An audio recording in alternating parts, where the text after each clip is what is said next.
Bonjour à tous, bienvenue sur donc Passionnat Aube et la chronique reptile. On se retrouve aujourd'hui avec David pour une nouvelle vidéo commune. Bonjour David. Bonjour Rudy, bonjour à nos abonnés sur YouTube et sur les différentes pages Facebook. Alors aujourd'hui tu vas nous présenter une espèce, de quoi tu vas nous parler? Alors aujourd'hui avec l'aide de Rudy, on va essayer de vous parler de l'Eurotestudo bodgeri. C'est une tortue qui est très répandue dans les foyers français, mais pour laquelle il y a une maintenance assez stricte à avoir, surtout au niveau de l'alimentation. Mais l'autre problème auquel on est confronté avec cette Eurotestudo bodgeri ou même sa petite sœur du sud de la France, l'Eurotestudo hermanni, c'est la législation. Il faut savoir que la législation, comme on le dit régulièrement sur les tortues, est très stricte et on va essayer d'en voir un petit peu plus clair avec nous et avec Rudy. D'accord, donc en gros on va présenter un petit peu tout ce qu'est la fiche de maintien, la biologie de l'espèce en elle-même, les risques qu'il peut y avoir avec une tortue et notamment on va reparler un petit peu de tout ce qui est législation en fait. Hein. Tout à fait, voir les annexes, quel arrêté, etc., etc. On va revenir plus dans le détail avec des photos et puis des explications plus claires sur cette fameuse Eurotestudo bodgeri. Ok, et ben c'est parti. C'est parti. On va parler de l'Eurotestudo bodgeri. Alors c'est quoi en gros? C'est une tortue. C'est une tortue. Plus en détail. Plus en détail. Il m'avait dit plus en détail, l'Eurotestudo bodgeri, c'est une tortue qu'on retrouve surtout géographiquement en Europe de l'Est, c'est-à-dire en Albanie, Bosnie-Herzégovine, Bulgarie, Croatie, Grèce, Macédoine, Monténégro, Roumanie, Serbie, Turquie. C'est une des tortues qu'on retrouve le plus dans les animaleries en France, parce qu'il y a sa petite sœur du sud de la France qui s'appelle l'Eurotestudo hermanni ou tortue hermanni, enfin ça change des dénominations, il y a beaucoup d'appellations. Donc celle-là en fait on la retrouve plus, on va dire est de, enfin tout ce qui est Europe, mais de l'Est quoi. Ouais, enfin sud, etc. Quoique il y a des études qui ont été menées dernièrement sur l'origine géographique de cette tortue, surtout un ouvrage que j'ai sous la main d'une personne qui s'appelle Bernard Deveau, la tortue Eurotestudo hermanni. Voilà, ça on vous la verrez en plus gros écran sur l'écran directement, où il fait part justement de la problématique de l'Eurotestudo hermanni, donc la petite sœur du sud de la France, de la Corse, où il est prouvé quand ils font des recherches ADN qu'il y a des hybridations avec l'Eurotestudo bodgeri du coup. Eurotestudo bodgeri, Albanie, etc. Eurotestudo hermanni, sud de la France, etc. Il y en a d'autres encore, mais on va pour l'instant s'arrêter. De toute façon, tu nous expliqueras un peu les différences entre les deux, comment les reconnaître. Et puis, donc voilà. Du coup, comme on parle de ça, on va peut-être parler de tout ce qui est un peu anatomie, biologie, tout ça. Enfin. Alors anatomie, biologie, comportement, etc. Ce qui est surtout très important à retenir chez une tortue, c'est le fait que sous la carapace, vous avez les poumons. Et sous les poumons, vous avez tout ce qui est estomac, etc. Pourquoi je dis ça? C'est pas simplement pour faire un petit peu d'anatomie, de faire un petit peu le docteur David. C'est uniquement parce que une tortue qui est sur le dos, carapace, poumon, estomac, elle ne respire plus. Elle a des grosses difficultés pour respirer. Donc de facto, dans votre aménagement d'enclos extérieur ou de terrarium, bien évidemment, on préférera un enclos extérieur pour les raisons qu'on va développer un peu plus tard. Il faut vraiment penser à installer des objets pour qu'elle puisse se remettre sur les pattes. Sinon, au bout de quelques heures, en fonction de ce qu'elle a mangé, en fonction de la température, en fonction de son état, elle peut décéder. C'est simplement pour cette raison-là qu'il est super important de bien aménager, de bien réfléchir à l'aménagement de votre enclos pour lequel on va revenir plus spécifiquement tout à l'heure. D'accord. Au niveau de tout ce qui est chauffage, enfin... chauffage, au niveau de tout ce qui est chauffage, une tortue Eurotestudo bodgeri, c'est ectotherme. Alors, c'est-à-dire que les organismes ectothermes sont des organismes dont la température corporelle est la même que celle du milieu extérieur.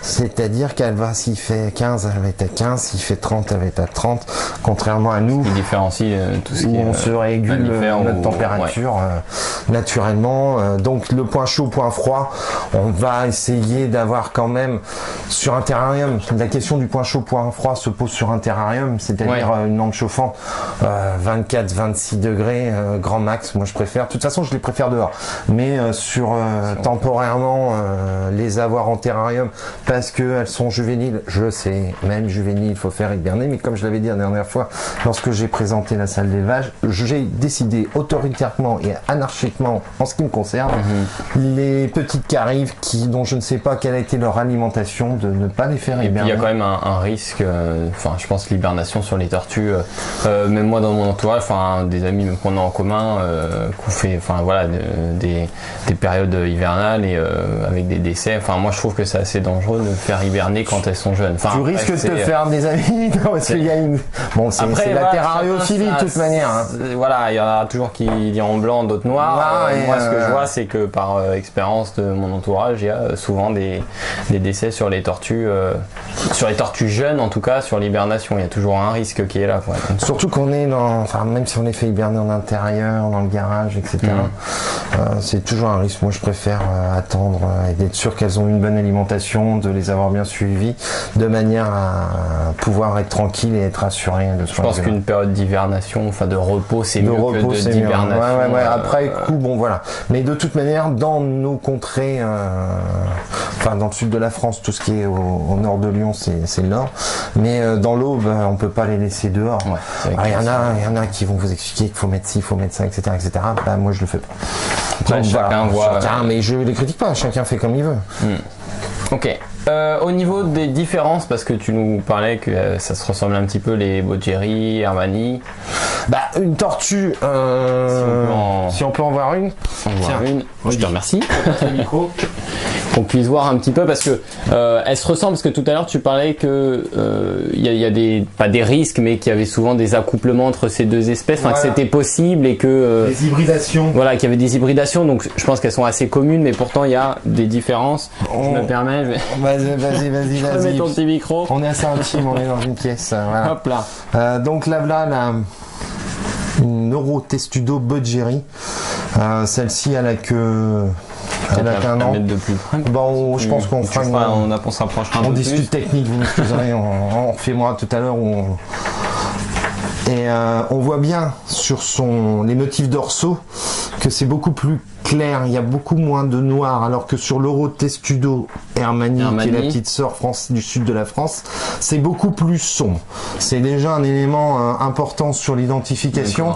Maintenant, je vous avoue qu'il y en a certains qui disent que l'Eurotestudo Boggeri a un fond jaune paille. Donc ça, c'est considéré comme jaune paille.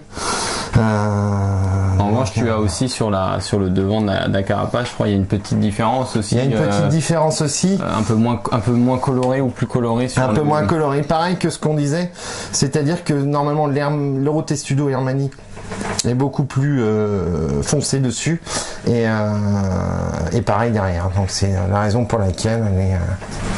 D'accord, on peut les différencier. On peut le voir, on va montrer là directement. On rajoutera des images sur la vidéo pour que vous puissiez voir un petit peu les différences. Voilà. Donc là, au fur et à mesure de l'émission, on va vous rajouter les images que vous pourrez regarder.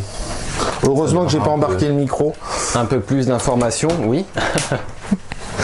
Donc voilà cette fameuse tortue Boggeri. Surtout, il y a une chose qui est très importante, et d'ailleurs on ne l'avait pas prévu, je ne sais pas si je l'ai dans la salle d'élevage.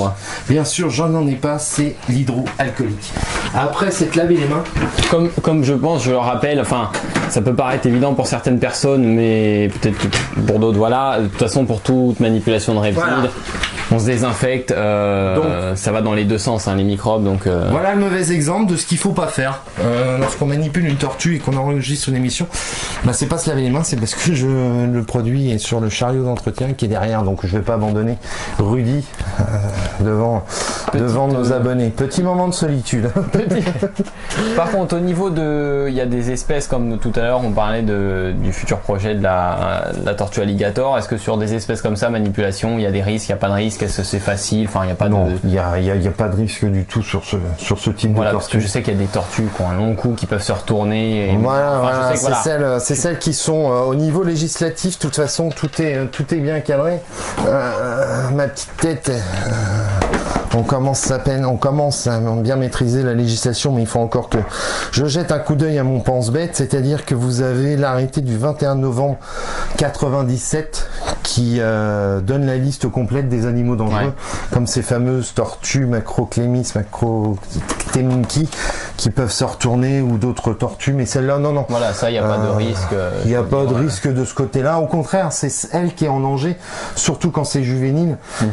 C'est-à-dire que si vous les laissez dans des enclos extérieurs, à cet âge-là, il faut protéger le dessus parce que vous avez des prédateurs, des rats, des faucons, des chiens, chats qui peuvent les agresser. À partir du moment où ça dépasse une certaine taille de plastron, elles sont un peu plus à l'abri. Mais bon, vous êtes... un risque, je pense, avec les chiens ou même des gens qui mettent ça dans le jardin, le chien qui joue. Et c'est souvent le cas quand on va chez les spécialistes de tortues, des tortues qui ont été mordues et qui ont le plastron abîmé de toute manière, c'est ça. D'accord. Au niveau de l'identification. Voilà, tu parlais du plastron au niveau d'une certaine taille. Tu m'as parlé la dernière fois que sur les tortues, il y a une identification à apporter selon, je crois, c'est 10 cm par rapport à la taille du plastron. Tout à fait. Déjà, la première chose qu'il y a à savoir, c'est qu'en France, tous les animaux qui relèvent de l'annexe A du règlement européen et des arrêtés du 10 août 2004 doivent obligatoirement être identifiés. Donc c'est sûr que pour certains amphibiens c'est plus difficile, donc ça peut être par moyen de photo, etc. Mais pour les tortues, plus spécifiquement, comme le dit Rudy, à partir de 10 cm de plastron, votre tortue doit être identifiée par un puçage. D'accord, c'est un puçage spécifique où on passe où les services vétérinaires, où tout le monde peut y avoir une traçabilité. D'accord. Donc ça c'est obligatoire de ce point de vue. Il y a une déclaration auprès de la mairie, enfin de la commune, ou pas à faire, ou pas obligatoirement. Alors ça dépend un peu. Sur l'Eurotestudo Hermanni plus spécifiquement, il faut savoir que vous avez obligatoirement, besoin, c'est parce que Rudy m'a eu, il est passé on devait pas parler je me suis. On était parti dedans. Moi, je suis. Je suis parti dans la législation.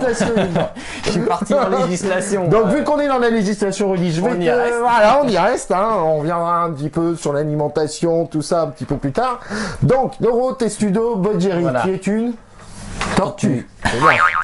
Relève de l'annexe 2 de la Convention de Washington, et le règlement européen qui traduit dans notre législation européenne cette Convention de Washington sur CITES, etc. C'est l'annexe, il l'inscrit dans l'annexe A du règlement européen. Deuxième texte qui concerne nos amis Eurotestudo Bodgeri, Eurotestudo Hermanni, c'est l'arrêté du 19 novembre 2007 protégeant la faune française. Donc elle apparaît fort logiquement aux côtés d'autres tortues de notre faune locale. Toute espèce, même, je dirais, tout confondu. Dessus, elle apparaît, donc elle est protégée, et elle apparaît dans l'annexe 1 de l'arrêté du 10 août 2004. Donc pour répondre à ta question, pour détenir, avant d'aller acheter votre Eurotestudo Hermanni ou Bodgeri chez un commerçant, chez un professionnel, ou pourquoi pas chez un éleveur amateur qui a les papiers qu'il faut, il faut que vous ayez soit un certificat de capacité avec autorisation d'ouverture d'établissement, c'est une démarche administrative qui est assez longue, etc. Mais il y a une possibilité de faire plus court pour ces animaux-là, j'ai envie de dire, de faire un mini autorisation d'ouverture d'établissement, etc. C'est-à-dire que c'est une demande d'élevage d'agrément. AEA, qui est obligatoire par contre. Si chez vous, vous avez une tortue Eurotestudo Hermanni ou Bodgeri sans détenir cette AEA, cette autorisation d'élevage d'agrément, vous êtes amendable.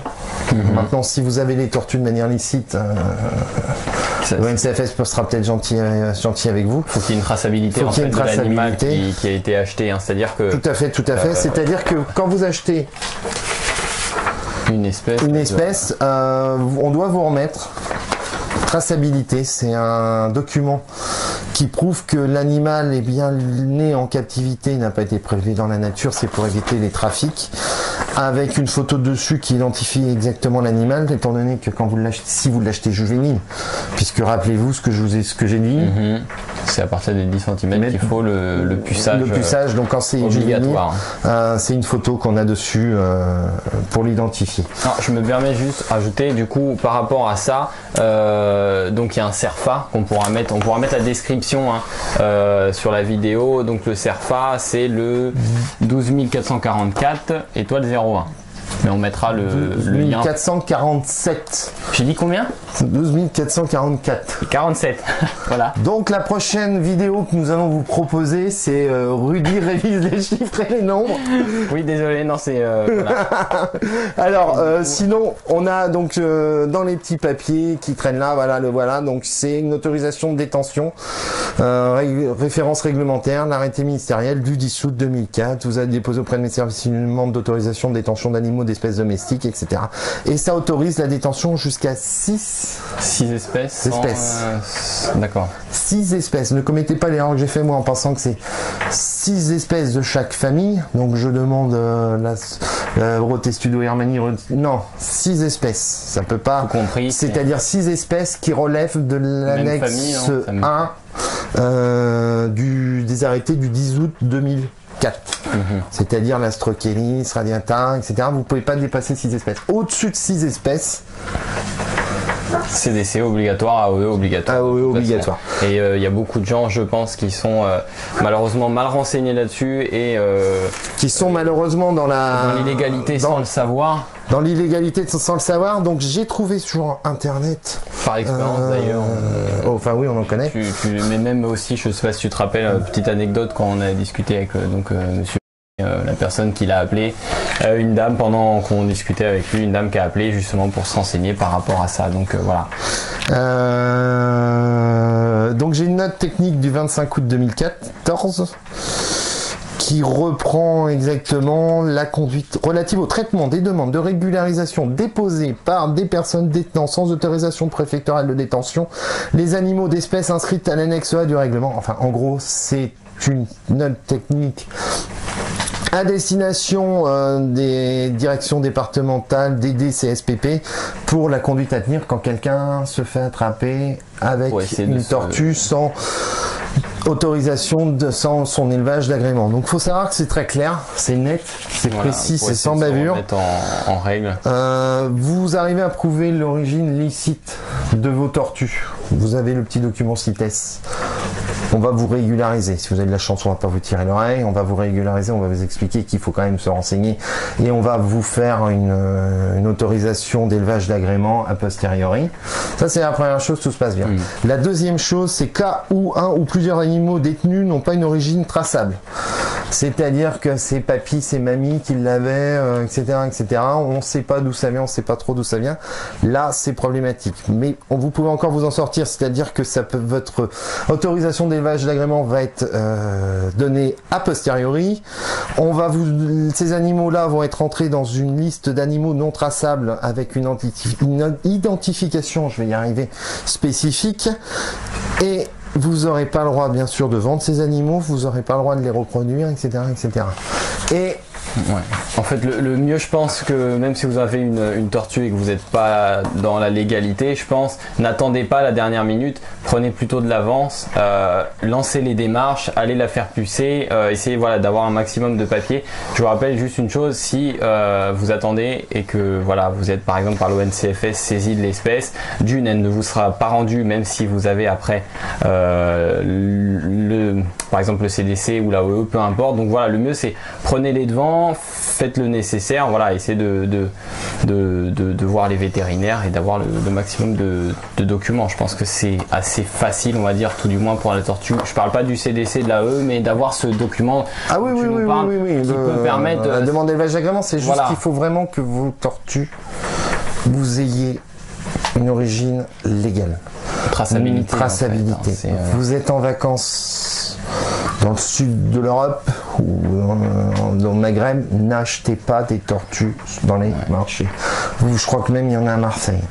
ne les achetez pas. Déjà, ça porte atteinte à la conservation de l'espèce, c'est interdit, c'est illicite, c'est sanctionnable, et vous n'arriverez pas à rentrer dans les ça fait évoluer le trafic, donc le braconnage, tout ça. Et vous allez ramener des tortues malades. Vous allez en avoir 1 sur 10 qui va survivre, etc., etc.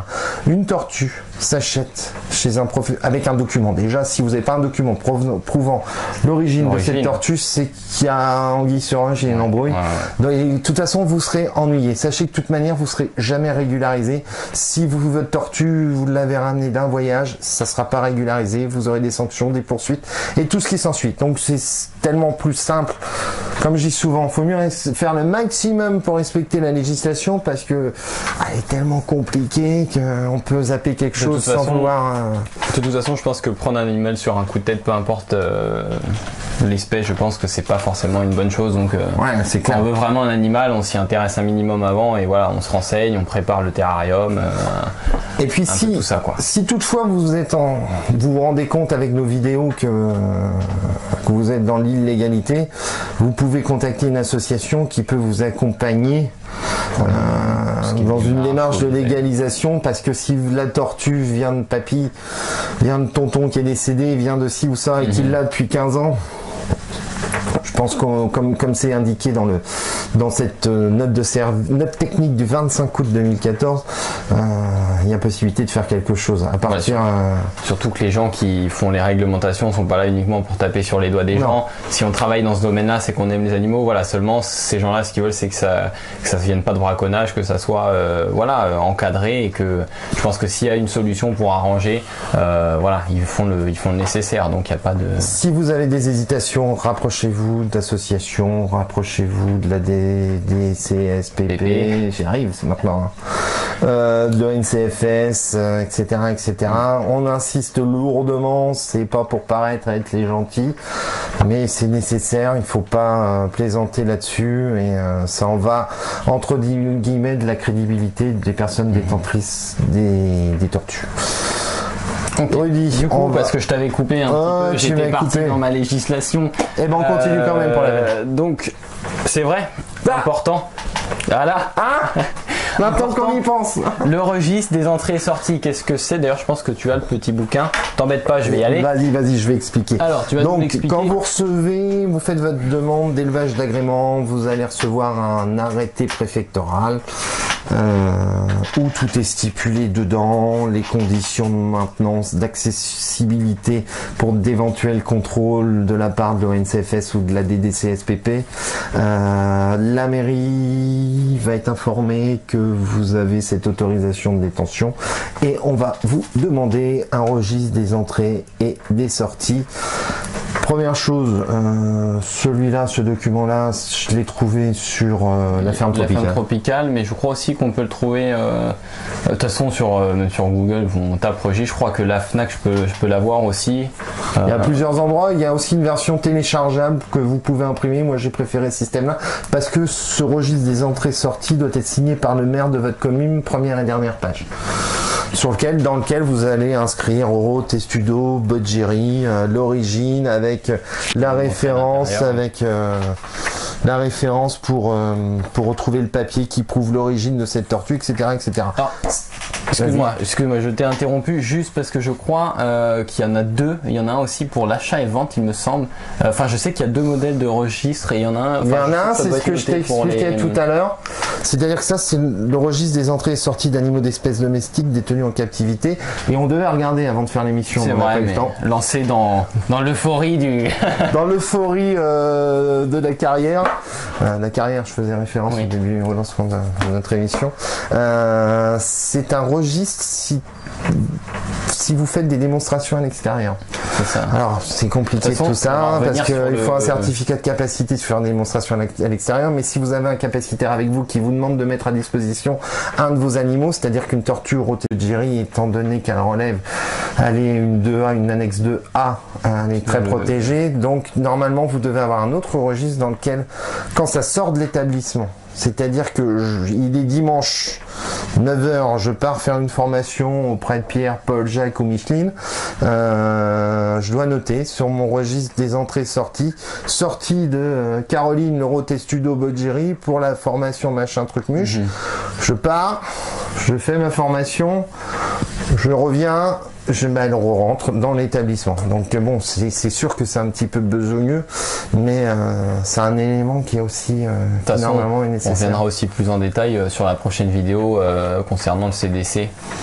Je pense qu'on va faire une vidéo là-dessus, comment rédiger un CDC, tout ça. On pourra en reparler peut-être un peu plus en détail sur ces, ça marche. Sur ces bouquins.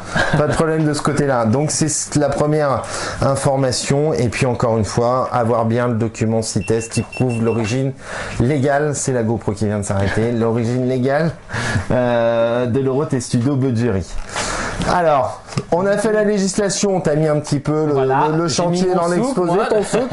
Hein, on fait quoi maintenant? On était dans le terrarium. On était dans le terrarium. Alors, on est dans le terrarium ou dans le... On était dans... Comme tu veux après tout. En gros, je récupère le coup et puis je fais claquette, on essaye de s'y retrouver. Et ben on y va. L'alimentation de la tortue, Eurotestudo Bodgeri, la salade verte. Ouais. La fameuse salade verte. Ne donnez pas de la salade verte à votre tortue. C'est pas du tout assez riche. Ça va être, ça va lui apporter de l'eau, ça va lui donner la diarrhée. Il faut surtout privilégier pour ce genre de tortue pissenlit, mâche, endive, luzerne, fleur de rose, cresson. Et puis une fois à 2 fois par semaine des fraises, poires, pommes, raisins, melons. On mettra sur Passion, Nac, Aube, si tu veux, sur la chronique reptile, le listing exact. Il y a des très bons sites qui le référencent, on va pas faire. Il faut savoir simplement que l'Eurotestudo Bodgeri a un régime herbivore essentiellement, se composant de 65% de végétaux, 25% de fleurs et 10% de fruits, de préférence pour les produits pauvres en matières grasses et en protéines et riches en minéraux et en vitamines. Et le plus frais possible, bien sûr. Hein. On n'attend pas que la salade du frigo soit plus bonne et on en profite pour la donner. Ouais, le plus frais possible. Je dis ça, mais je pense qu'il y a beaucoup de gens qui ont des tortues comme ça qui le font. Donc je pense que voilà, c'est le plus frais possible quand on donne des aliments. C'est le plus frais possible. C'est le plus frais possible, même je pense que c'est quand même mieux pour la santé de la bête qu'une vieille salade toute desséchée de 3 jours. C'est à éviter, mais je le dis parce que pour les tortues ou pour non, vous mettez. Animaux, de toute façon, même quand c'est pourri, même pour les poules, il faut éviter les animaux pourris, etc. C'est pas bien. C'est le mieux. Et il ne faut pas le faire. C'est évident. Ok. Comme on parle de nourriture, tout ce qui est calcium, assimilation du calcium, donc là on va parler d'UV et de compléments peut-être alimentaires. UV, compléments alimentaires, vous voyez qu'on est un petit peu des amateurs dans le domaine de nos petites vidéos. Qu'est-ce qu'on fait? On sort dehors, Parce que moi je ferais bien, alors ça fait un bout de temps. À savoir, oui, par rapport au calcium et aux UV, les UV, ça fait longtemps qu'on en parle. Sachez que pour le calcium, pour qu'il soit bien assimilé, les UV sont obligatoires. Sinon, le calcium sera mal, comment dire. Il faut de la vitamine. Les UV, en fait, les UV permettent la production de vitamine D3 qui facilite l'assimilation du calcium. Voilà. Donc c'est pour ça qu'il faut absolument soit apporter des UV de qualité à votre tortue. La meilleure. Allez, on va dehors. Je t'interromps. La meilleure, déjà, ça sera dehors. On va aller dehors. On va dehors. Un petit test et après on vous explique. On va dehors. On va dehors. Allez, on y va. À tout de suite. À tout de suite. Voilà. Bon David, tu m'as fait sortir dehors. Ouais. On va regarder un peu les UV. On va regarder les UV. Par rapport à ce que ça donne. Donc là, tu as un UVB mètre. J'ai un UVB mètre qui permet de mesurer les UV. Nécessaire. Les UV, très bien. Une Eurotestudo Bodgeri, c'est une tortue, c'est bien. Voilà. On avance, donc ce qui permet de mesurer les UV. Donc voilà, on est au mois de mars. Ouais, qui est un temps pas trop nuageux, mais il n'y a pas non plus le soleil par... Alors, je sais pas si... On est à 74. Voilà, 74. D'accord. On va faire la différence avec... avec l'intérieur. On va aller voir dans le terrarium. Donc voilà, là on va voir la différence avec les lampes UV. Alors, je vais pas dire bas de gamme, mais voilà, il y a des UV, des lampes à UV. Le pire là, c'est que c'est une lampe UV moyenne gamme. D'accord. C'est pas du 10.0, du 6.0, 5.0, 2.0. Là, c'est du Trixie, mais c'est du moyenne gamme, c'est-à-dire que c'est quand même une ampoule qui vaut dans les 45 € de mémoire. D'accord. Donc voilà, donc quand on est là, je sais pas si on va bien. Je vais essayer de m'approcher. Vas-y, installe-toi. Je fais mon machin. Fais ton truc. Vas-y. Là, quand on est juste en dessous, hein, je veux dire, à quelques... on est qu'à 23. D'accord, donc si on descend, parce que sachant que... Voilà. On était quoi? Ah non, 23. On descend, on descend, on descend. On est à 21. Voilà, ça dépend de l'éclairage, après si on bouge, etc. Donc voilà, à l'extérieur... Coucou, c'est moi. Voilà. À l'extérieur, on était à 74. On est au mois de mars. Il n'y a pas forcément un super ciel bleu. Donc tout est dit. L'intérêt pour votre tortue, c'est de les installer au maximum à l'extérieur, de faire un enclos avec une plage, enfin un peu du sable pour que ça capte la chaleur, un point où elles peuvent se mettre à l'abri du soleil, de la pluie, etc. Caché par une grille, enfin de la ferraille pour éviter que les prédateurs viennent les agresser. Vous pouvez toujours avoir un terrarium comme j'ai moi derrière pour les juvéniles pendant la période froide. Elles vont pas tarder à sortir la journée. Là, si le soleil se maintient, demain elles seront dehors. Elles ne prendront jamais autant d'UV que par le soleil naturel. Après, il y a d'autres gammes de lumière qui valent beaucoup plus cher, mais rien ne vaut le soleil naturel, rien ne vaut un enclos. Les tortues Orotessudo budgeri, c'est pas dans un terrarium, c'est encore un mauvais exemple, mais là, moi, je l'utilise que pour des phases intermédiaires et pour les tout jeunes juvéniles. C'est à l'extérieur, dans un enclos. C'est, j'ai envie de vous dire, l'élément fondamental de cette intervention. Plus et elles auront du soleil naturel, mieux elles se porteront. Voilà, cette émission est terminée sur l'Orotessudo budgeri. Rudy, toi qui dis que tu connais que dalle en tortue. C'est vrai, c'est pas mon domaine, mais voilà, super intéressant, on a appris plein de choses, donc voilà, j'espère qu'on fera encore d'autres vidéos sur d'autres espèces de tortues. Ouais, c'est prévu, je pense que... Enfin, on n'a pas l'espèce, d'ailleurs si vous l'avez, n'hésitez pas à nous contacter. L'affaire sur la Macroclemis teminki, la fameuse tortue alligator, ou chez l'Hydra serpentina, on veut bien aussi celle-là. Et puis la tortue de Floride. Toi Rudy, tu veux faire ça sur... Donc moi j'attends un petit peu, j'ai demandé aux abonnés donc les espèces qui les intéressent. Pour l'instant ce qui revient c'est tout ce qui est Python curtus. Je le possède pas, donc j'essaye de voir dans mon entourage si j'ai possibilité d'en avoir un pour faire une vidéo. Et puis j'attends sinon vos demandes et puis on va voir ça. Donc de toute façon je referai une petite vidéo pour dire un petit peu sur les serpents ou autres. T'as fait quoi dernièrement, Morelia?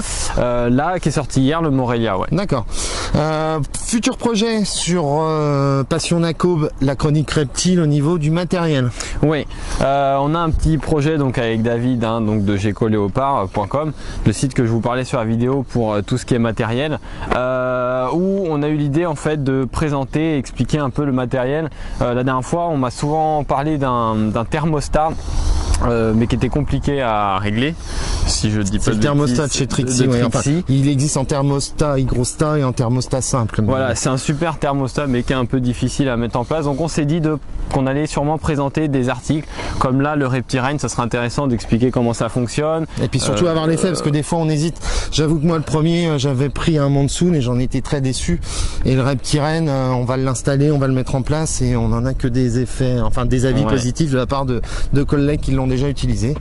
Et puis autre projet, le certificat de capacité ou autorisation d'ouverture d'établissement. Depuis quelques semaines maintenant, on est allé voir la DDCSPP, ça y est j'arrive à le dire et je dis plus la DSV, sur présentation de nos attestations. Ils nous ont confirmé qu'on avait le quantitatif d'heures nécessaire pour faire une demande du certificat de capacité. Donc Rudy, Cécilia qui vous a présenté la partie législation et moi, on est en train de travailler justement sur ce fameux certificat de capacité. Donc ce sera l'occasion de revenir régulièrement auprès de vous pour vous expliquer où nous en sommes, comment suivi, le développement, la construction, etc. etc. C'est une sacrée aventure, hein, je vous dis même pas. Enfin bon. Surtout voilà, c'est pour aussi des projets futurs, donc on en parlera un peu plus tard, mais on a déjà dévoilé. Il y a des ces certificats de capacité. Il y a différents certificats. Donc voilà, nous ce qu'on veut c'est quelque chose de bien précis pour les futurs projets, mais ça on en dira un peu plus tard. Eh bien écoutez, on peut vous dire au revoir. À bientôt sur la chronique reptile, Passion d'un Cob. Voilà, et puis si vous avez des questions, n'hésitez pas, même sur Facebook, à nous poser vos questions. Et puis nous on vous dit à bientôt. Ciao. Ciao.